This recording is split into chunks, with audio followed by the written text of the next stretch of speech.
Well friends, so today we are going to start with a new topic, and that is about vectors. Vectors is a word which has not been introduced to you up till now in your school curriculum, and vector is such a term or it's a mathematical tool. Okay, like you have learned addition, you have learned subtraction, you have learned multiplication, you have learned division, you have learned the various rules of how this has to be done on numbers. Similarly, you have also learned many things about geometry, many things about algebra, and these are the basic tools to work on numbers and figures to get certain output, correct? So without that you would not be able to work on the numbers. Just by learning addition, do you think you can live? Right, you can only do shopping, you can add and you can subtract to understand. If I've given 100 rupees and if the worth of the goods is 40 rupees, you are supposed to get 60 rupees back. At least for this you need to do addition, you need to know addition. So if you know addition and subtraction, you feel that at least the account part or the simple purchasing part can be done by you. You can count the number of days in a month, week, right? But there are certain things when you do some complex calculations, you need to use multiplication. Then for more slightly complex, you need to know division. If you have to divide certain things of a larger quantity, then division helps you to get the answer more accurately and more in a shorter way. Similarly, you have learned algebraical expressions, you have learned indices. All these were tools for mathematics, right? They were not actual application of maths, they were the tools how you can work on the numbers or on a given equation. In fact, application of mathematics is not much taught to you, right? There was only one application of mathematics which was given in terms of area of a garden, and you had to find the area of the path or the footpath around that. Then you had the compound and simple interest, right, in your mathematics, in which that was actually application of mathematics. So when you had to find the compound, it was the use of mathematics for such application. So now also what we are going to learn, in the first chapter we learned about units and dimensions. Again they were to be applied to equations which we are yet to learn. We have yet to start our physics. We are only developing or generating those tools by which we can work on the advanced physics. As I have said, your 11th and 12th, this physics is not an ordinary physics. It's an advanced physics. It's a complex physics. It's a physics in 3-dimensional. So for which you require certain advanced mathematical tools to solve the problems, correct? So vectors is one such advanced mathematical tool to solve problems or situations in physics. When you start solving some particular problem given in a particular situation, you cannot solve by our normal knowledge of addition, subtraction, division, multiplication, or your algebraic equation, trigonometry. It requires one more mathematical operator, and that is called as vectors, right? So that vectors is what we are going to study now. Vectors will be applied. We have about 22 chapters in physics, that is for your 11th and 12th. In almost all the 22 chapters, you will be making use of these vectors to solve the problems in these topics. Not only in physics, in certain chapters of chemistry also you might be using vectors. Not only that, vectors are individual chapters in your mathematics also, right? So that would be more advanced parts of vectors which we are not going to use for our physics. In the physics part, we are going to use the simpler levels of vectors in our problem solving of physics. After this, there will be one more mathematical tool which has to be taught to you, and that is calculus, right? So after calculus is again one more complex method of solving certain problems of physics, cannot be solved even by vectors and by any other mathematical operating tools that you have been knowing up till now. So that calculus, that is differentiation and integration, after knowing that, it becomes very easy to solve certain situations and problems in physics, right? So before that, let us start about these vectors. and let us see how simple it is, provided you are able to understand it clearly and properly, and you are able to imagine how that vector can be applied and how it can be used. It has got simple arithmetic rules that once it is taught to you, you will start to understand it more and more better. Okay. And of course, as we start applying these vectors in various different chapters, then only you will come to know the actual advantage of these vectors. Now we are just learning it as a mathematical tool, that how it can be used and what are the laws by which these vectors can be applied. Okay. Now vector is basically a presentation. It's a representation of an entity of physics. For example, distance, right? Distance is an entity in physics which has to be used in so many cases. Even the thickness of the hair is a distance, and the distance of kilometers between two countries and two districts and two cities is also distance. The distance measured by a scale is also distance. So all this comes under measurement of length, correct? Now distance, as you know, that if I am measuring the distance of my hair, in that case the direction is not of importance. I just say my thickness of the hair is maybe 2 microns, but I don't say it is 2 microns north of east or north of west. But when I am calculating or measuring the distance, which is a geographical location, so in that I always say the direction of Mumbai from Pune is maybe 200 kilometers northwest or northeast, because the direction will take me towards that particular position, correct? So when you represent an entity in which you are giving the magnitude also, that how long or what is the value of that distance, and along with that you are also giving a direction, then that particular presentation is called as vector. You got me? Suppose from at this particular position, if from where I am standing right now, if we have Goa towards whose direction is 10 degrees south, 10 degrees south. So you know south is a straight line down there, and it is 10 degrees is the direction you will reach Goa. So if I start from a plane, let us say a straight line, if I draw a straight line, okay, so and that straight line is going to lead me to Goa. Suppose if I catch a plane and the plane goes straight from Pune to Goa, right? The kilometers, 1500 maybe the kilometers from Pune to Goa, of course it's not that much, but just example, then just going 1500 from Pune, will I reach Goa? No, there is a whole radius of 1500. So which direction, I will ask? Then you say it is 10 degrees south. So exactly at 10 degrees south, if I come, I will exactly after 1500 kilometers, I will be on the spot of Goa. So to reach a particular point, what do we require? We require two things. One is direction and one is angle. Let us try to understand the Cartesian coordinates. What is this? The Cartesian coordinates is given as x and y. This is plus x, this is minus x, this is plus y, and this is minus y.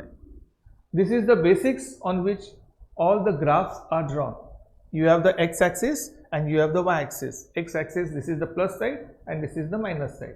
This is the plus side of the y-axis and this is the minus side of the y-axis. Now, if I have to give the address of any point with respect to origin, so what do I do? I have to simply find the coordinates of these points. So the coordinates of this point, maybe this is 3 and this is 5.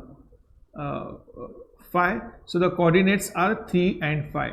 So what I say, that this point A lies 3 units on x-axis and 5 units on y-axis. This is how I define the position of this point A. Is that clear? So when I give this position with respect to what it is, with respect to origin, I just can't tell you that he is at the coordinate 3 and 5. Oh, 3 and 5, which coordinate? There has to be some reference. So, and that reference on the earth is given as latitudes and longitudes. So, they are kind of an coordinates by which the position of any particular country or a city, right, can be defined by those positions of that latitudes. All these efforts are to define the position of an object with reference to something. Because reference is a very vague word. Reference to what? In the whole universe, there is nothing like a fixed reference because everything is moving. So, when I am finding the distance, say from here to here, that is, I am finding a distance with reference to this. When I am measuring this distance, I am taking this as 0. When I am measuring this distance, I am taking this as 0 and I am finding the positive value from that reference. Is it not? Now, well, if I try to find this distance from the moon, it will all be different because moon is also moving, our earth is also moving, so the distance is going to differ. So, all the distances are with respect to the references from where we are going to measure, and all the other references should be made with reference to only that reference. This I do it with 3 and 5, then I plot another coordinate and have another reference over there, and that is also at 3 and 5. But that 3 and 5 and this 3 and 5 are at different positions, right? Because the references are also different. You are getting me? The references are also different, so therefore they cannot be defined when the references have changed. It is only with the fixed reference that the position of n points can be defined. Now, the way of representing this point in terms of x and y is called as Cartesian coordinates. What is that called as? Cartesian coordinates. This 3, 4, 1, 5. If I have a position over here, so how it will be represented? Say maybe this is -3 and this is -3. So the position of P would be -3, -3. That will be the position of 3 with reference to the origin, that is -3 and -3. So this way of representing a particular point or giving the address of this point in terms of x and y are known as Cartesian coordinates. Now, I will show you one new method of address. This I believe you knew because you have done x and y axis and you have seen what is the meaning of plus axis, my axis. You have done a lot of plotting of graphs and you have used Cartesian coordinates. Now, I will give you one more way of coming to this particular point. In this Cartesian, if he has to come at this point starting from O, what he can do? He will walk 3 kilometers over here in x direction and 5 kilometers in y direction, and he will reach this point. There is another method, and that method is called as a polar method. In the polar method, I give this distance d from O to L and I give this angle theta. Both of them, this method, I am telling from O to A the total distance is d, but in which angle? At an angle theta from x axis. This is where I am measuring the angle theta. It may be in degrees or in radians. Okay. So, with this way also I can reach the point A, and it is given as d comma theta. So, d comma theta means d is the direct distance from O.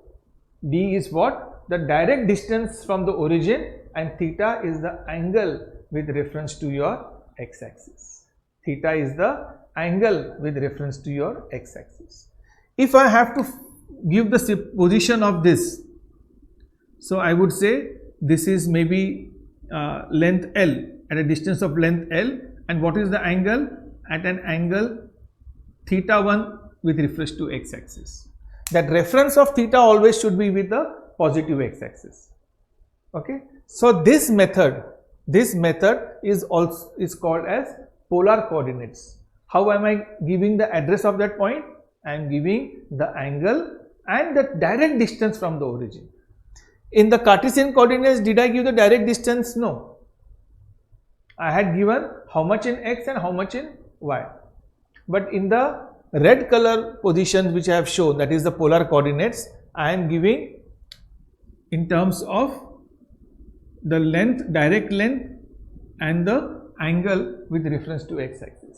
So with the help of this polar coordinates, I can reach anywhere, I can reach any point, like I could reach with the help of Cartesian coordinates, correct? Now there are two different methods. You can use any of them to address a particular point. Now the situation from O to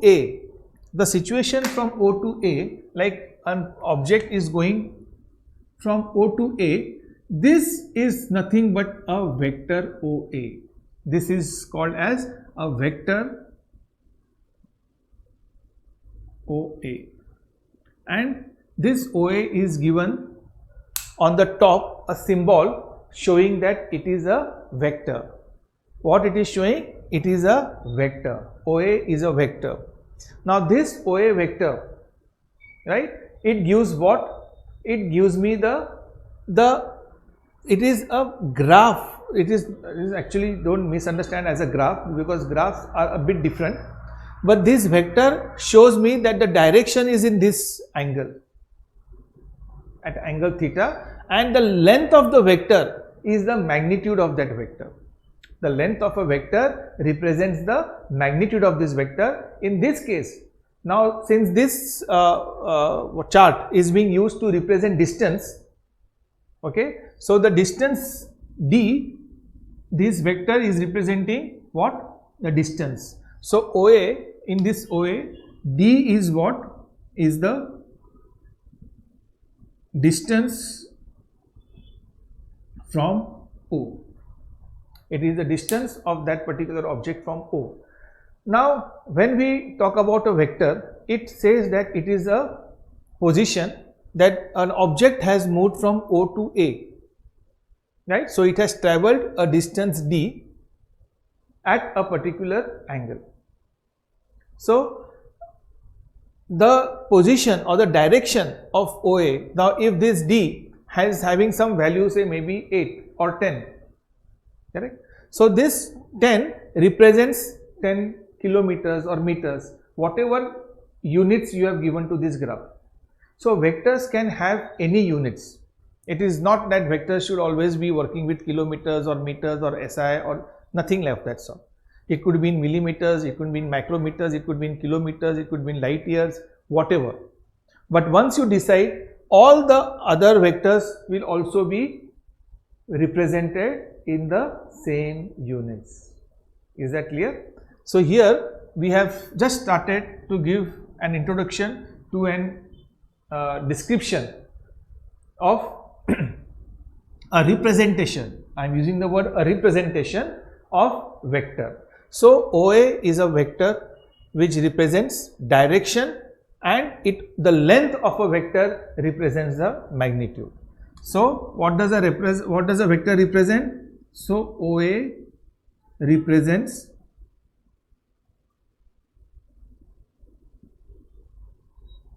direction and the length of vector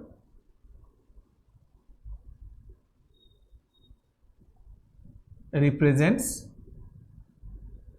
the magnitude. In this case,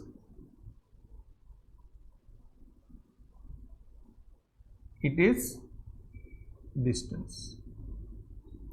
So as you can see, a vector can be used to represent distance. It can be used to represent so many entities of physics. As I have said, in 22 chapters we are going to learn new things about physics. Just to give you a brief of all the chapters, after these vectors we are going to go for kinematics. In kinematics we have distance, which is a vector, velocity, which is a vector, acceleration, which is a vector. Then Newton's law of motion, we are going to use force, which is a vector, momentum, which is a vector, right? Then we are going to use circular motion, omega, angular velocity, omega, which is a vector, angular acceleration, alpha, which is a vector, right? So all these problems, when we are going to solve in these chapters, we are going to learn electrostatics, charge, then you have electric field, which is a vector, right? You have got electrostatic force, which is a vector, gravitational force is a vector, right? Because force is the vector, all these forces will also be vectors. So in electrostatics, then we are going to work with fluid mechanics, we are going to work with vectors. So in short, as I have said, that vector can be used to represent any entity of physics. Right now I have given this example in which this vector was representing distance. So the same vector will be representing, so the similar arrangement will be used to represent force. A similar arrangement will be used to represent velocity. Okay, but once it is used to represent velocity, then I cannot mix velocity vector and distance vector in one graph. So velocity vector, all the vectors will be velocity vectors. Everything will be with reference to velocity. Similar to velocity, there will be acceleration. Similar to acceleration, there will be similarly we will be using vectors to represent distance, velocity, acceleration, force, momentum, etc., etc. that we are going to learn as we keep progressing ahead in our chapters. But while we are going to use these vectors in our physics entities, maybe for velocity, acceleration, momentum, force, etc., etc., there are certain mathematical operations that has to be done. And so in this chapter, we are going to understand the laws how in which the vectors can be added, subtracted and multiplied. You cannot divide vectors, but you can add, you can subtract and you can multiply. So all these operations which can be done by the vectors, mathematical operations, that is what now we are going to learn in this chapter. Okay. So please make a note of this so that you understand what is a vector, which is a direction given for a particular entity in which the length of the vector represents the magnitude. Suppose this vector was used to represent force, then D would represent how much force is being applied and in which direction it is being applied. So the direction and the magnitude, the combination of these two is called as vector. The combination of direction and, I'll just write down, the combination of direction and magnitude is called vector. Correct? Now along with this vector, there are certain entities which are only scalars, in which the direction has got no meaning, right? So the scalar, in the scalar only the magnitude is represented. Like suppose those apples are weighing 20 kg. So the 20 kg or mass is a scalar quantity. It is not a vector quantity, because have you ever heard that this weighing, the weight of this particular body is 20 kg at an angle of 30 degrees. At an angle of 40 degrees, the mass will change. No. All the masses are always towards the gravitational force and the direction of mass is same, and therefore it is not a vector. So mass is a scalar quantity. Similarly in physics, there is one entity which is called as work done. So this work done is also a scalar quantity. Correct? Because it does not, you do not say I have done work at an angle 30 degrees. No, it is not that way. Whereas distance is a vector quantity, because distance, as you know, where I have to go, along with the kilometer I have to travel, I should also know at what angle I have to travel, right? So every time the angle might change, so the vector will change. Correct? So similarly velocity, when the body is moving with some velocity, right? So it has got some magnitude, and the speed is called as a magnitude of velocity. It is going with a speed of 33 kilometers per hour. But what is the direction? So when you give direction along with the speed, then what you are talking about is a vector. So whenever you see a vector, it is always a combination of the magnitude and the direction. Okay. So in this case, as I have said, this is a vector, and those entities which define only the value without direction is called as a scalar quantity.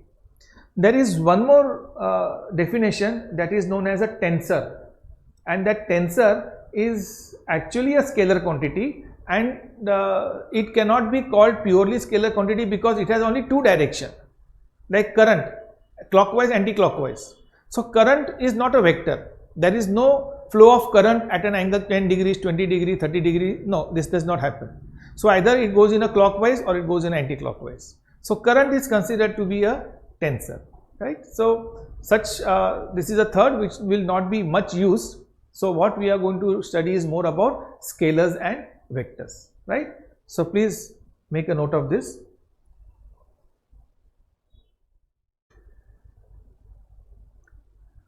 Yeah, since now we have understood that what is a vector, so let us try to have certain properties of those particular vectors, and then we go ahead with the mathematical operations of that particular vectors.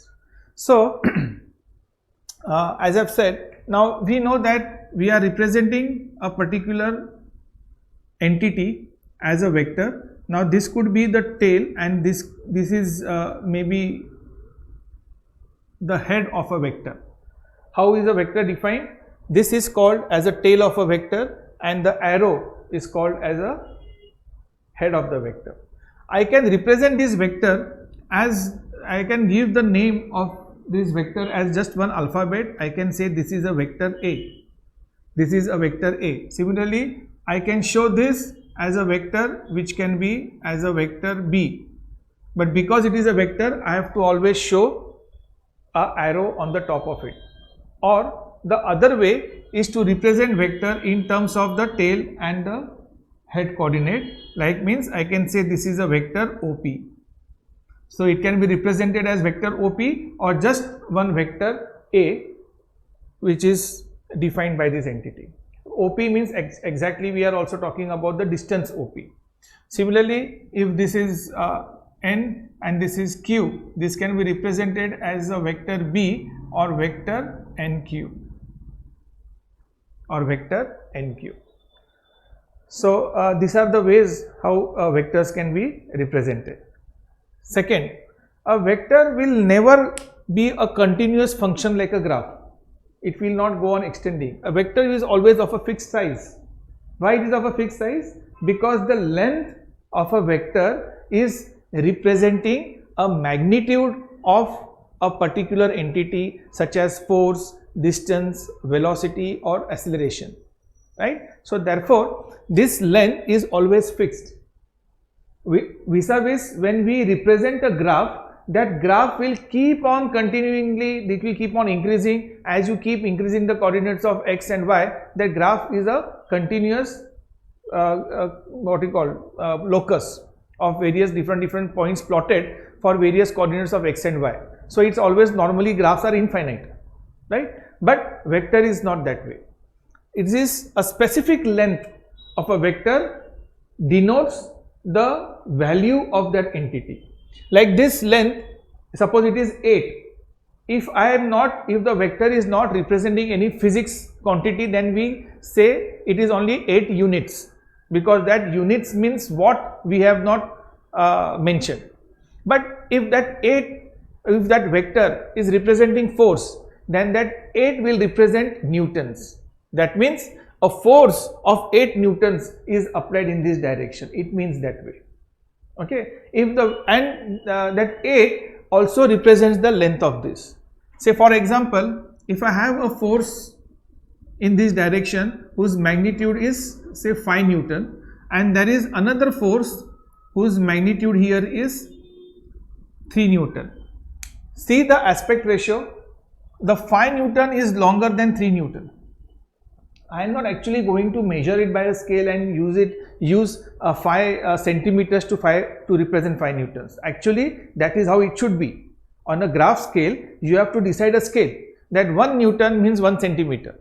So 5 newtons means this should be 5 centimeter, and if this is 3 newtons means this should be 3 centimeters. Actually, this is supposed to be drawn this way if you are drawing it on a graph. But drawing those vectors on a graph and getting the resultants is a very cumbersome method. It takes a lot of time.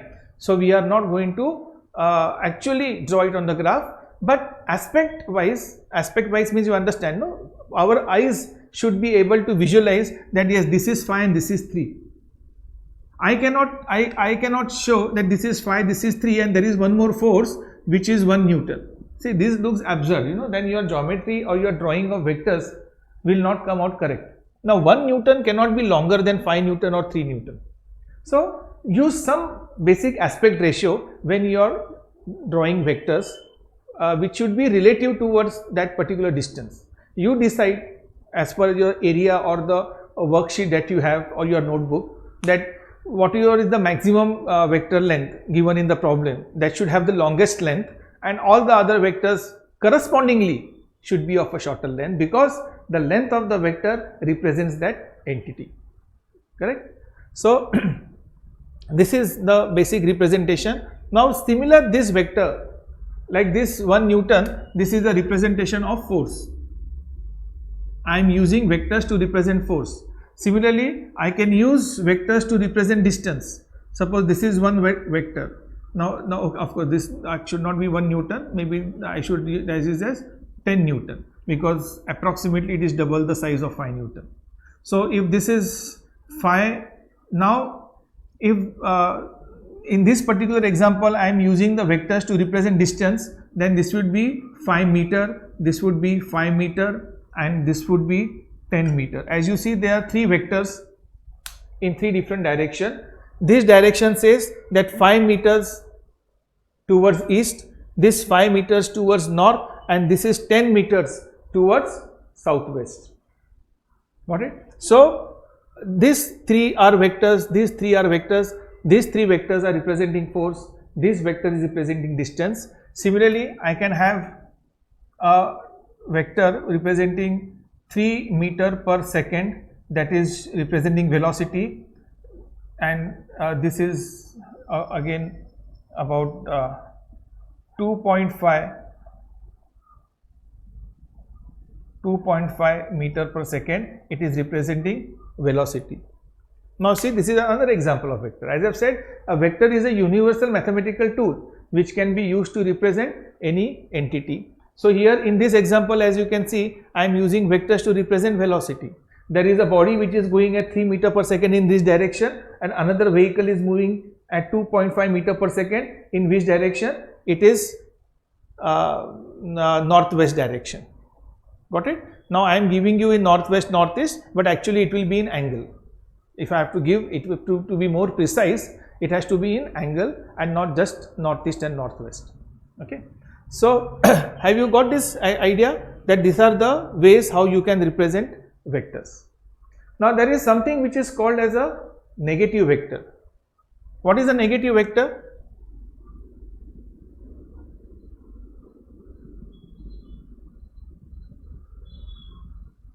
Means suppose if this vector, suppose it is a force vector and it is a 5 Newton vector in this direction, that means the length is 5. So a negative vector will be just an opposite vector of the same value in the opposite direction. So negative vector, I am sorry, it need not be of the same value, but if the direction is exactly opposite, then it will be called as a negative vector. It could also be possible that this could be a 10 Newton in the opposite direction, still this is considered as a negative vector of 5 Newton. It should be exactly in the opposite direction. Okay. And here again also we are going to follow certain rules, that you can take any direction as a positive direction. You need not to stick to the XY graph axis. Any direction can be taken as a positive direction, and direction that is opposite to that will be considered as a negative direction. Another important part of vector is that two vectors having the same dimension, suppose this is I am using 6 Newton, suppose this is 6 Newton, and another vector which is in the same direction and it is in the same direction having the same length, right, are called to be same vectors. So this vector is equal to this vector, though this name of this vector could be A and name of this vector could be B. So because the direction is same, because the magnitude is same, we can always say that vector A is equal to vector B. Is that clear? So vector A will be equal to vector B because the direction is same and the magnitude is same. So these are the important properties of vector. Second, vectors can be repositioned, the value does not change, which means if suppose this was a vector v which was representing velocity, right? It is a vector v. Now this vector I have kept it over here. Now I can remove this vector and bring it at this particular point, right? I can position at this particular point, the value of the vector is not changing. So the vectors can be moved anywhere, right? As long as you are not changing the direction and you are not changing the magnitude, the vector will not have a different identity. It will be expressed as the same vector irrespective of wherever it is placed on the board or the page, wherever you are drawing. So there is no hard and fast rule that this vector should be shown in this particular way. Like these two diagram, these two velocities, I can also show in this way. I can also show this is 3 meter per second this way, and this vector can be repositioned here 2.5 meter per second. This is also a method by which I can represent vector. See, I have not changed the direction and magnitude, so therefore 2.5 remains 2.5, 3 length and length is same and the direction is also same. So both these arrangements are one and the same, right? So from here you can understand that just by repositioning the same vector at some other area does not change the value of that vector. Is that clear?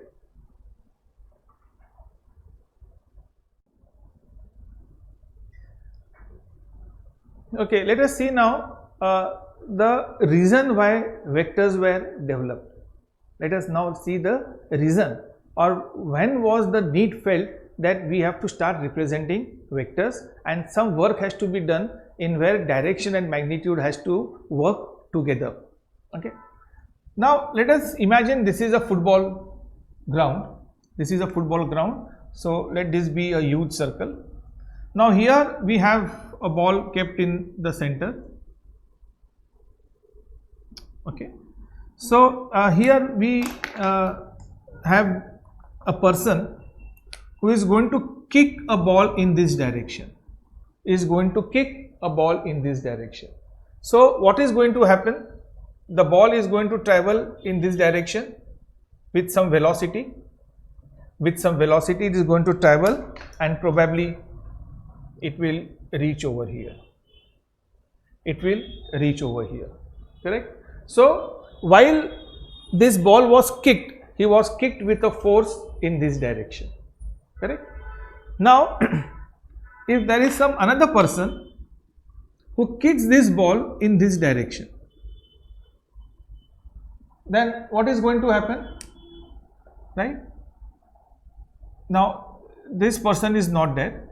He is kicking in this direction. The ball might reach at this particular place. It will start moving in this direction with a velocity v. Now maybe the force this person is applying is maybe 10 Newton, and this person had also applied a force of 10 Newton, right?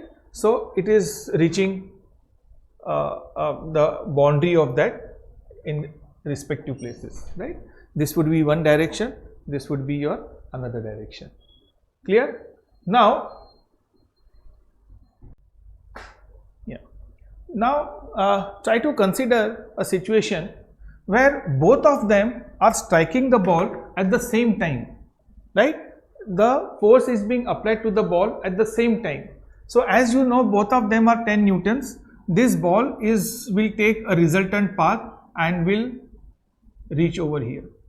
We are not discussing at what velocity it will go. We are just talking about the direction, that the direction that it will take will be almost symmetrical. So this is going to be 45 degree and this is going to be 45 degree, and this is the path it will take over here. Now who decides this path? Who decides this path? Once again we will take another example. He is striking here with a value of 5 Newton. he is striking with the value of 5 Newton and this person is striking with a value of 10 Newton. So who is having a dominant force? This person is having, let us name these people as person A and person B. So the ball, when this 5 Newton was not there, it went in this direction. Now when this 5 Newton was there and 10 Newton was there, again it will go into a resultant direction. Now in this case, will this direction be the same direction like what it was when this was 10 and this was 10? No. We also know that because this is the dominant direction, it will go more towards this part. So it will take up this particular path, let us say this particular path, and the ball will reach over here. Are you understanding that as the two forces of different values are applied on a particular body, the direction in which what we should say, the resultant of these two forces is going to act at what direction depends upon the magnitude of this. If this instead of 5 Newton is equal to 1 Newton, if it is equal to 1 Newton, then this ball will more go towards this side. It will reach over here because this force is less. But of course, this is 1 Newton, not 0 Newton. So it will definitely try to divert this ball towards this side. When this was 0, it would reach over here. 1 Newton here, then 5 Newton over here, right? And if it is exactly 10 Newton, then it will be at the central angle, that is where it will reach. So when such a situation starts occurring, when we are trying to have certain problems of physics and when we are trying to find the resultant, so I need to find the resultant of these two vectors, right? Now this value of these vectors can only be calculated. Here I have drawn just by guessing, right? Say it will be approximately, but in physics approximation does not work. Exactly I need to know at what angle and at what direction it is going to go, right? So when two vectors are being applied, now let us have one more another particular example. Now here this is applied, he is applying 10 Newtons over here. Now he is also applying 10 Newtons at this angle. Okay, now it is in a different direction altogether, it is in an opposite direction. Now when it is in the opposite direction, so what is going to happen? Will the ball remain at the same position? Will the ball remain at the same position? No, it will be, because this is in this direction, correct? Okay, let us look at this direction. Suppose the force is applied 10 Newton in the opposite direction and this is opposite direction. In this case, the ball will remain stationary, right? Because they are equal and opposite, both of them apply force at the same time, the ball will remain at the same place, which means the resultant of these two forces have got nullified. The resultant of the two forces have got nullified. In the other cases, the resultant of these two forces has resulted in a third direction. Now if I apply this force in this direction, that is 10 Newton in this direction, now where is the ball expected to go? Now here comes a problem and a situation how to determine. Are you getting me? When it was equal and opposite, it was very easy, I cancelled out. But this 10 Newton is it exactly opposite? No, it is at an angle. So you tell me where the ball will go in which direction? Can you predict the direction of the ball in this situation? Now you cannot say that it will go, or you might want to say, sir, if this is in this direction, this is in this direction, it will somewhere go in this direction, right? It is possible for you to have this kind of thing, but in order to exactly predict that, then you have to use vectors to find what will be the resultant direction of that, right? When this situation comes, it is difficult to even predict. But it could be in this direction, or I would say if this is 10 Newton, so the force applied in this 10 Newtons is less, and so this is more. So it will start moving in this direction, or it will start moving, if this is being applied over here and this is applying over here, maybe it will go in this direction. It is very difficult to predict when such a situation comes. So this situation led to a systematic definition of vectors by which you blindly apply to that vectors and you find the resultant of this, then whatever directions it may be, peacefully I can get the resultant of those efforts. Are you getting me? Don't make a note of this. This was just for you to make you understand the importance of vectors and how the vectors play an important role in our calculations of various entities of physics. Is that clear? Have you understood this situation? In all the other situations, at least you were able to give some judgment about where the ball can reach. But when such an awkward positions of forces are being applied, it becomes very difficult to predict where would be the direction of that vector. We will come back to the same problem after we learn vectors, simple addition, and then we will again see what would be the direction. Or till then I don't want to give you what is going to be the direction in this. You can just make a note of this diagram, and we will come back again with this diagram after we understand or we learn the mathematical part of this vector. Okay, so let us go now to the next property of vectors.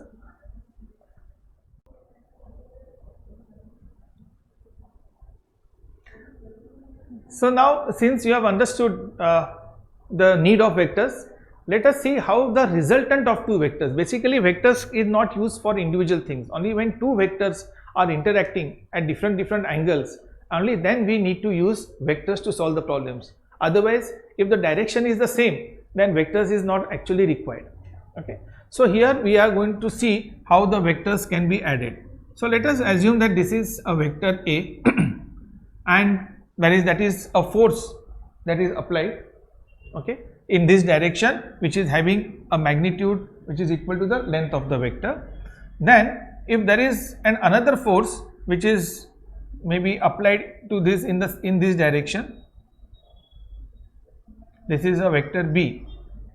Okay, so this is a vector A in this direction, this is a vector B in this direction, and what I have done, I have connected the tail of this vector to the head of this vector. This has to be represented as vector A and vector B. Why they are two different vectors? The length is also different and the direction is also different. So A and B are two different vectors. So when two different vectors are interacting with each other, then there is always a third, that is a resultant vector.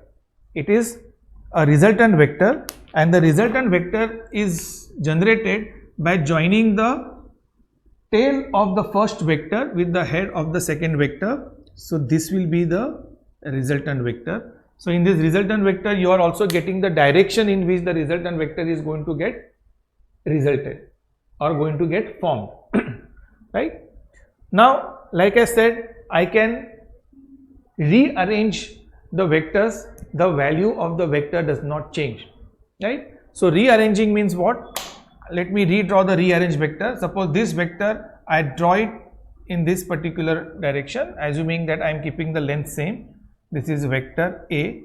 This vector, I have joined it to the head of vector A. I will join it to the tail of vector A. So if you look at this vector, I will draw the same vector.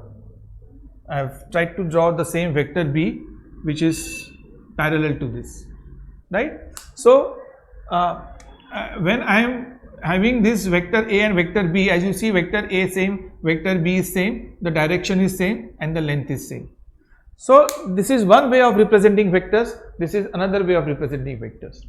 So in this vector, if I have to get the resultant of these two vectors, actually why do I draw vectors? Ultimately, I am interested to find the resultant of that vector. Otherwise, vectors have got no importance. When two or more entities are acting at different angles, I want to find where is the resultant going, what is the value of the resultant, and what is the magnitude of the resultant. The resultant will also be a vector, and because it is a vector, the resultant will also have magnitude and have direction. Right? Here in this case, this is known as the triangle law.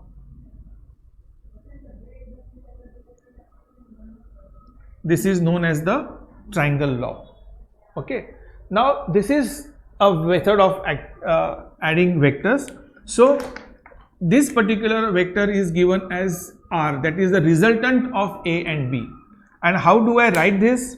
It is written as vector A plus vector B equal to vector R. So when I add two vectors, what do I get? I get a resultant of these two vectors of A and B, and this, the green color one, is the resultant. So that is going to be the magnitude of that resultant. As you can see, the resultant is of a larger value as compared to A and B, is of a larger value as compared to A and B. But it is not the case every time, right? It is not the case that all the resultant vectors are always larger than the original vectors A and B. We will take some few examples by which it will be very clear to you. Now, like I said, like this is also another method of representing vectors, right? So this is one vector which is represented in the triangular law. Now this is called as the parallelogram arrangement of vectors. This is a triangle law and this is a parallelogram. Let us see how to find the resultant in this. I will draw one more vector parallel to this and one more vector parallel to this, correct? So this B will be the same vector over here, this A and this A will same because the direction is same and the magnitude is same. I may or may not draw this. So with the help of these two vectors, I have drawn a parallelogram. Now the diagonal of the parallelogram will represent the resultant. You will see that this resultant is equal to this resultant. So here also I am using the same equation, that is vector A plus vector B is equal to vector R, and this is a parallelogram law of adding two vectors. In both the cases, I have added two vectors to get the resultant vectors. Now a question might arise, which of these two methods have to be used? It depends upon the type of entity that you are using to find the resultant of those vectors. For example, if you are using direction, right, it is much more better to use the triangle law. And if you are using force, then it is much more easier to use the parallelogram. Force, velocity, acceleration, always use this method. For distance, use this method. I will explain to you why. Suppose if you are traveling in a direction that is 20 kilometer on 20 kilometer east, 20 kilometer in the east direction. After that, you are traveling 20 kilometer in the north direction, 20 kilometer in the north direction. So what is the resultant direction from the origin? So this is going to be the resultant direction from the origin. Actually, this is how much you have traveled. It is also known as displacement. This is what you have done, no? Displacement is the actual distance from the origin that you have reached, right? And this is more precisely and accurately given by vectors. Okay, so this is how, so it becomes very easy to imagine, no? Yes, 20 kilometers east, 20 kilometers now, then this is the resultant. The same way, if I have to represent by parallelogram method, I might have to represent this 20 kilometer east this way, 20 kilometer east is a vector this way. Now 20 kilometer north, this is, I am talking about a direction, right, north and east, right? So 20 kilometer north. So what is the resultant direction that he is going to have?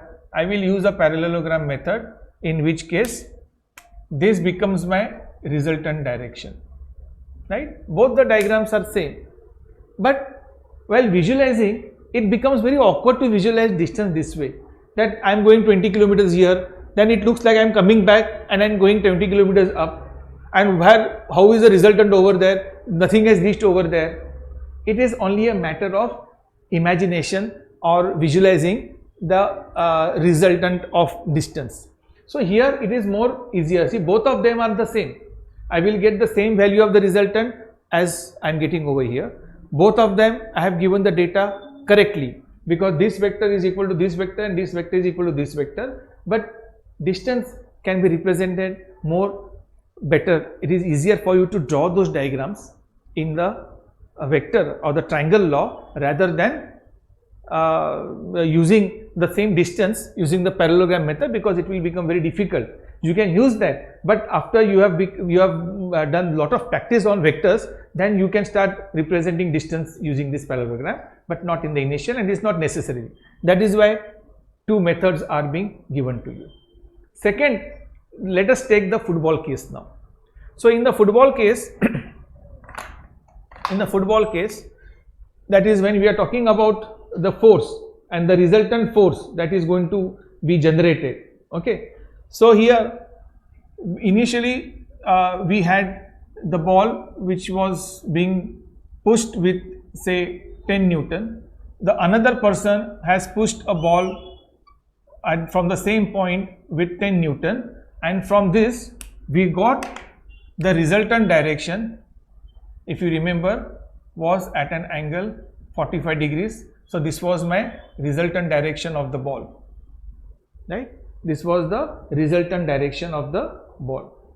Now we had taken one example in that, in which I had said that this person A is applying 10 Newton over here and the other is applying in this direction, no?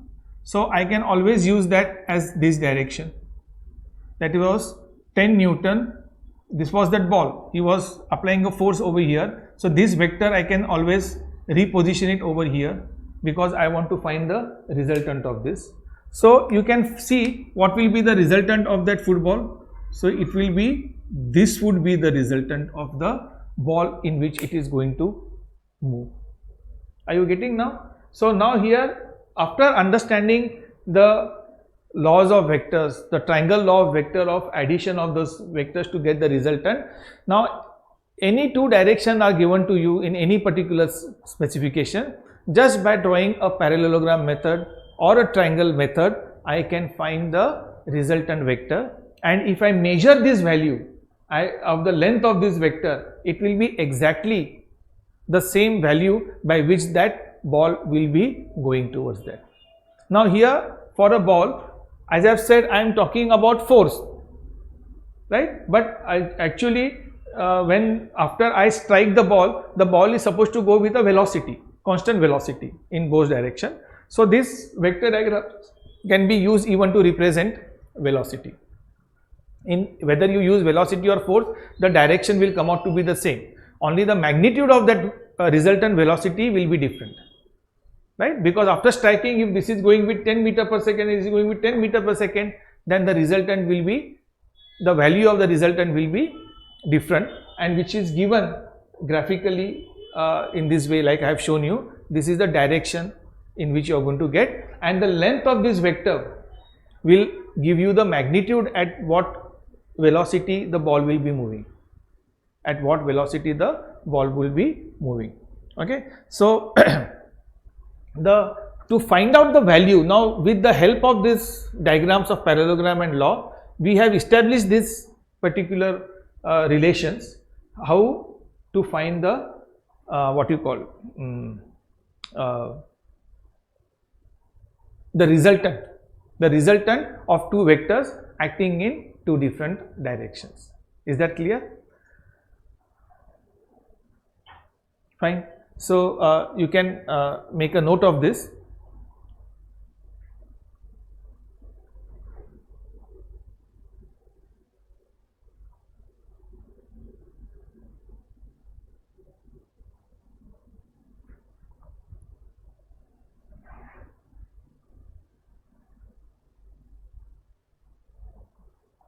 Okay.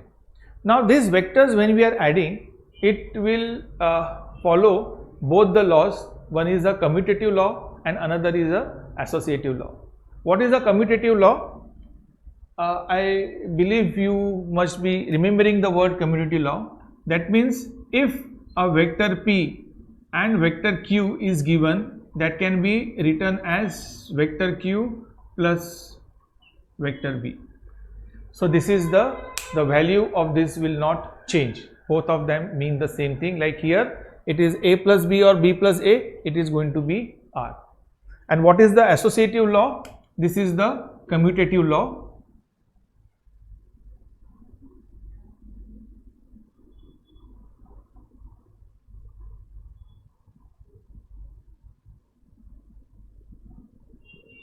And what will be the associative law? It means that P plus Q plus R, this is the vectors, it will follow associative law is also equal to P plus Q plus R in this way. So it follows the associative law also and the commutative law also of mathematics. Like if this vector P plus Q, the resultant of this is added to R, will give the same value if I add the resultant and one vector and later on the result of these two vector is added to this vector, still it will give me the same law, the same result, right? So this is your about the commutative law and the associative law. Now since I explained to you that we have A plus B is equal to R and A plus B is equal to R, that means if two values of vectors A and B, like suppose this example we will take, are applying a force of 10 Newton and 10 Newton on a ball. Actually they are applying a force, means they are applying an impulse. At that instant only those force is applied, they do not follow that ball along and accompanied with the force. So actually this should be more properly represented in terms of velocity. The balls are going to go ahead with some velocity in this direction or in this direction. So therefore it is a more appropriate diagram for velocity rather than force, because if it is a force, this means that the force is accompanying it throughout its journey, correct? So now anyway, so whatever I am using it to represent force or velocity, I need to find the exact value of the resultant. No, this 10 Newton is okay. Now this is applied at 90 degrees is okay. So from the geometry I know it is going to be 45 degrees. But what if it is 10 Newton here and this is 5 Newton? Then the direction will change. If the force applied here it is 10 Newton and here it is only 5 Newton, then as you can see using the parallelogram method, this resultant and this resultant is going to be different. Even the angle is going to be different. Now this is no longer 45 degrees, it will be some different angle. Now in this case, this is the value of the resultant, that I can understand, right? But at what angle is the value of resultant? That I do not know. What is the magnitude of the resultant? That I am not able to find from this diagram. Here I am just able to determine the direction, estimate the direction, that this is the direction, and you can see that the resultant is lesser than 10 Newton and 2 Newton in these two directions. You can see the resultant is lesser in this diagram. Here the resultant is more in this configuration, and here again you can see the resultant is also bigger than both the forces or the velocities which are acting on that particular point. Is that part getting, are you getting clear about this particular part? So whenever we consider these situations or different angles of vectors, as I have said, again we are using vectors when two of the same types are interacting at different angles, then our need is to find the resultant. So from this diagram you can come to know the direction of the green colored resultant which I have shown in green color. But can we know the value of the resultant? Can we know the actual angle of the resultant with that one of the vectors? No. So that is what now we are going to see in the next session, how to find the value of that resultant vector and at what angle will be the resultant vector from one of those vectors, either from A or from vector B, whichever we are going to use that, right? So let us go to that next topic to find the resultant of that vectors.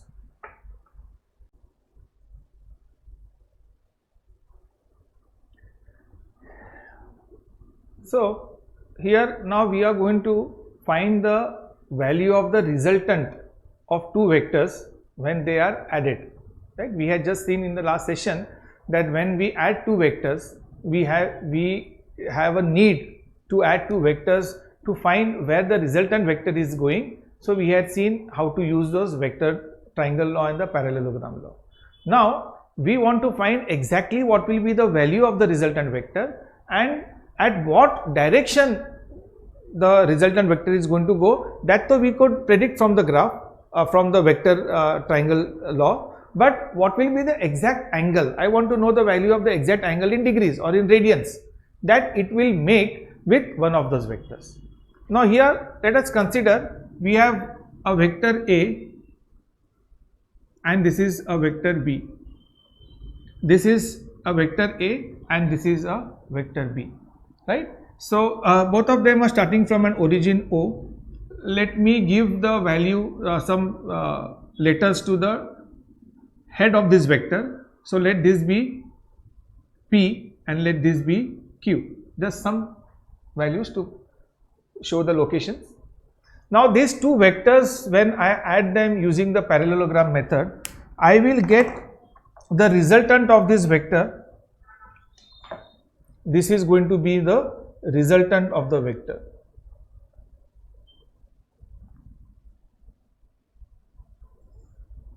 So resultant of this vector is going to be R, and let this point be M and let this point be N. Now as per the parallelogram method, I have drawn two parallel lines red which are parallel to B and A, and with the help of this parallelogram I have constructed the resultant vector. Now this vector A and vector B, they are making an angle with each other, angle theta. Theta is an angle between vector A and vector B, right? Can you see this angle theta clearly? So this is an angle theta, and the resultant vector is making an angle alpha with vector A, right? Making an angle alpha with vector A. Now whenever you are given two vectors, you will also be given the angle between the two vectors, because without that you cannot find the resultant, because these are the two vectors. At what angle they are, the resultant will depend upon the angle, no? The resultant will increase, it will be lesser, it will get nullified. It all depends upon the angle between the two vectors. You agree with me, right? So therefore this theta is given, that is the angle between the two vectors. So what do we have in the given part? We have the given vector A, there is an vector B, and there is an angle theta between the two vectors. These are the three things are given, and what we have to find? We have to find the value of resultant R, and we have to find the value of alpha, that is the angle at which the resultant will act on vector A. That is what we have to find out, right? So let us go with a small proof to find the equation. And the equation what you are going to use, as I have said, you will be using it throughout almost all the chapters of this physics to find the resultant magnitude of the resultant. Here in this particular graph you can see the direction, you can visualize that yes, the R is going to go in this direction. But what is the value of R? What is the value of alpha? All these things are going to be found out. As I have said, for that they have to give you the magnitude of A, they have to give the magnitude of B, and they have to give the angle theta. Say for example, they have to say that the value of A is 3 meter per second, value of B is 8 meter per second, and the angle theta is say 30 degrees. Then find out what is the value of resultant R will be how much and alpha will be how much. Are you getting why we are doing this exercise? To find the value of R and to find the value of alpha, correct? So once I know the R and alpha, it is similar to the polar coordinates to exactly identify the value of the length of that vector. R will give me the length of the vector and alpha will give me the direction of that vector of resultant, and that is the resultant is very important for us. That is going to give me the answer to my question, when these two forces are acting in this direction or two velocities are acting in this direction, what is going to be the velocity of the resultant direction, what will be the magnitude of the velocity, and at what angle that velocity is going to act, right? So let us start with this small proof, and let us see over here. We have a triangle. It's a very simple proof. We have a triangle. Here I have extended this Mn and Pn for the proof that I am going to draw, right? Normally in all our vector problems we are not going to draw Pn and Mn. Mn and Pn I have drawn such that this angle is 90 degrees. I have extended this here and I have drawn a perpendicular to meet at M. These are the two construction, the green color ones are the two construction lines which I have drawn temporary only for the sake of this proof. In the later part, whenever we are going to use the two vectors and the resultant, we are just going to use the parallelogram method or the triangle method to find the magnitude of R or alpha, right? So here in the triangle, that is O, N and M, O, N and M, I can use the Pythagoras theorem, that is ON square plus NM square is equal to OM square. Is that clear? So this is my first equation which I am establishing, that ON square plus MN square is equal to OM square. Pay proper attention. I am going through a very simple logic. If you can able to follow this logic, this will be asked to you in your college exams, okay? Because this derivative, what you call the proof for this derivation is normally asked in the board exams and not in your CET entrance exams. The result of this proof that we will be using in our CET, JEE mains and NEET exams or solving the problems of that exams, but this derivation is used, or you have to write down this derivation in your college exams or the board exams, okay? So now we have ON is OP plus MN, ON is OP plus Pn, so I can write ON, right? So this is, so now here I will expand OP plus Pn square, so I will get OP square plus 2OP into Pn plus Pn square plus Nm square equal to OM square. This would be my second part. Now in the triangle, that is P, N and M, in P, N and M I am going to use what are we using in this? Again a Pythagoras theorem, that is Pn square plus Nm square is equal to Pm square, that is Pn square plus Nm square equal to Pm square. Let this be my equation number 3. Is this clear? So from here I can substitute this Pn plus Nm square as Pm square. So I am substituting over here. So the equation becomes OP square plus 2OP Pn. Now this will become Pn square plus Nm square is being substituted over here. So it will become Pm square equal to OM square. Is this clear to you? Or I'll just rewrite it more towards the left side. So we have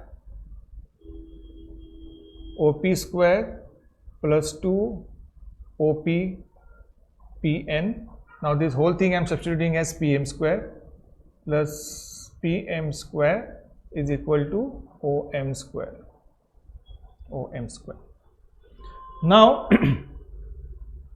I am going to use one small trigonometry ratios in the triangle, that is O, M and N, right?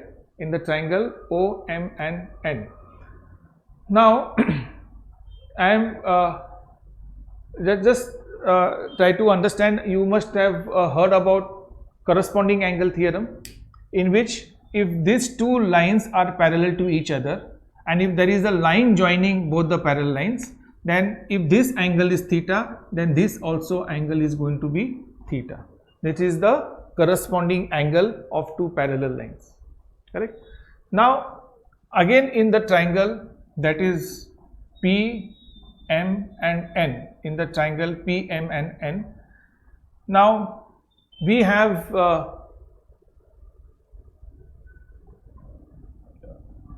Pn and Nm are the adjacent triangles of a right angle triangle, and Pm is the hypotenuse. So do you know what is the value of cos theta? Cos theta in this triangle, it's going to be equal to adjacent side upon the hypotenuse, that is Pm. Hypotenuse, that is Pm. So I can write down Pn is equal to Pm cos theta. Pn is equal to Pm cos theta. Now this will be my fifth equation. This was my fourth equation. Now Pn, this Pn I will substitute with Pm cos theta. So my equation becomes OP square plus 2OP dot Pm cos theta plus Pm square equal to Om square, right? So I get this as my sixth equation. This is my sixth and the final equation. Of course, this don't get confused with this. This point here is O. So it is only up to here, right? So this is my sixth equation. Clear? Now let us substitute the values of that vector, as I have said, as given as A, B, R, alpha and theta. Let us write it in this particular value. A represents the magnitude of vector A. A represents the magnitude of vector A. B represents the magnitude of vector B. R represents the magnitude of vector R. Magnitude means just the value, the length of that vector. What is magnitude? Length of that vector. So A represents length of that vector A. B, just B. I can write A here, like the vector A can be written as vector A and also A. What does this two mean? A means only the scalar part. Sorry, over here. Vector A can be written as vector A also and normal A. When I write a vector A as a normal A, which means I am trying to say that the magnitude of vector A is A, right? So, and when I show it as a vector A, which means that this is having some magnitude and having some direction. The sign above it only represents that the vector by the name A has got some magnitude and has got some direction. So here in this case, if this OP is being represented as vector A, that means the length OP. Here whatever I have used is nothing but length, no? Nm is what? Length. OP is what? Length. OM is what? Length. So now the length represents the magnitude of that vector. So let me substitute this length into the magnitude of the corresponding vectors. Let us start with OP. OP represents the length of vector A. So I can use this as OP as A square. Now this will be 2A into Pm.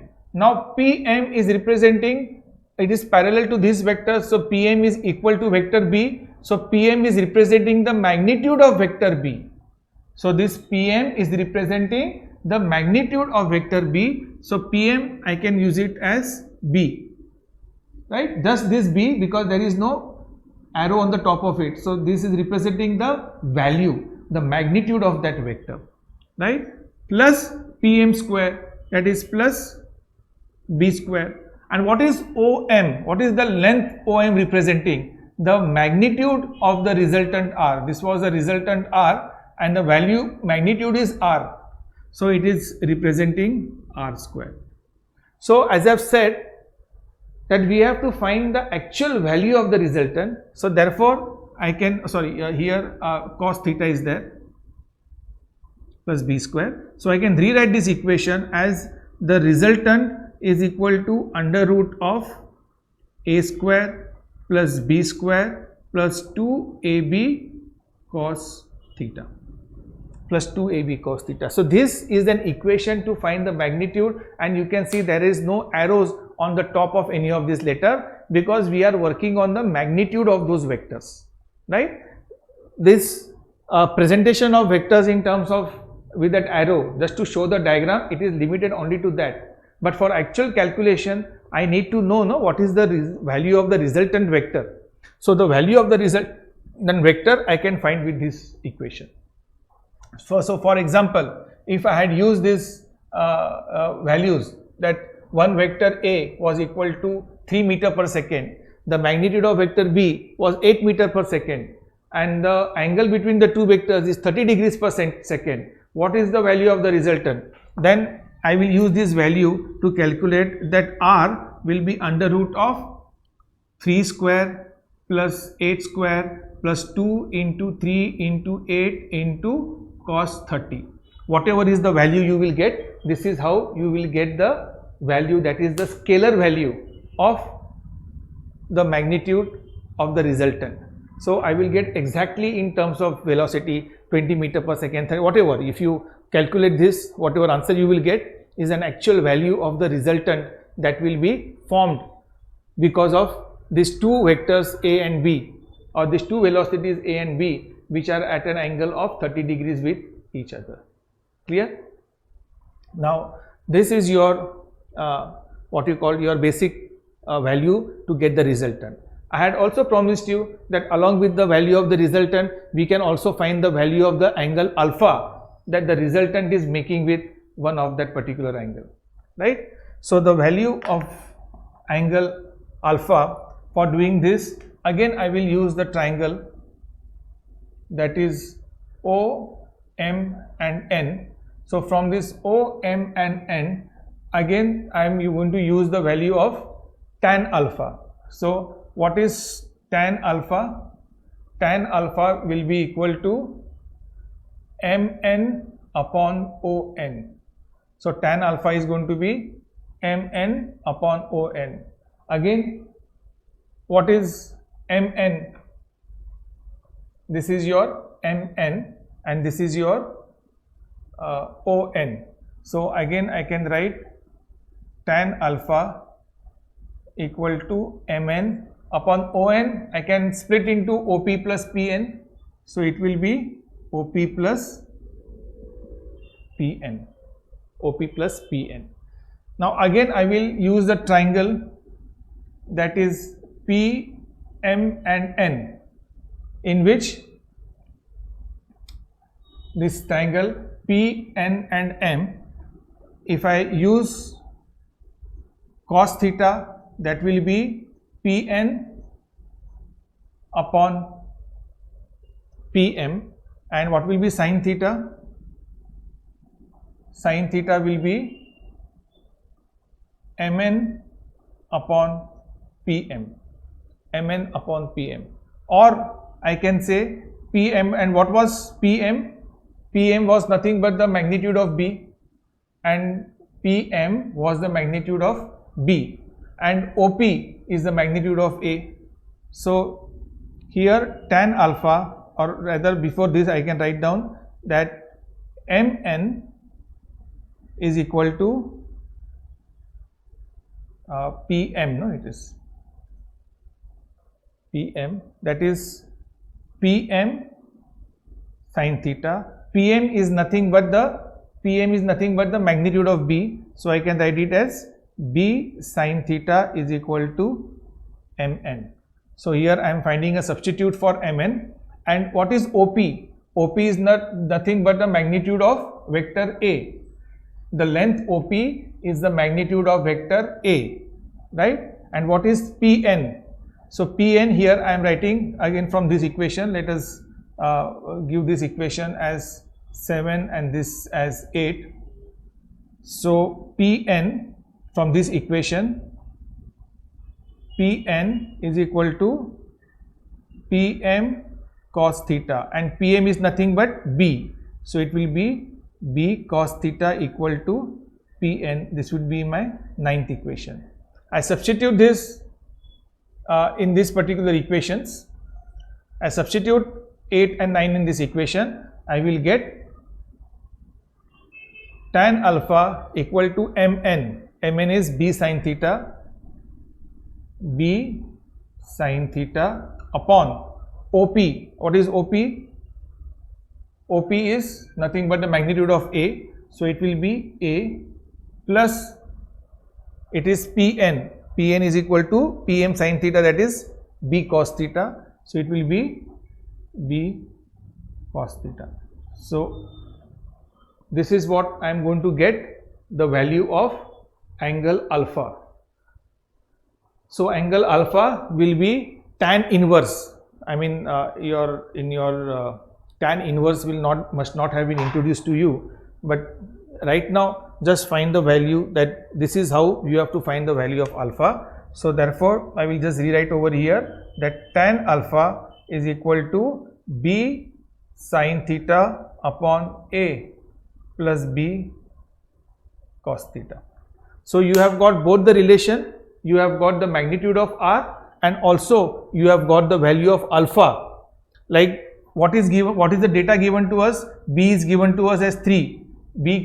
Suppose B is given as 8 and A is given as 3. So to find the value of alpha, I can substitute like how I have substituted over here. So this can be seen as 8 into sin 30 upon 3 plus 8 cos 30. See, all the values I have generated, so I can find the value of tan alpha.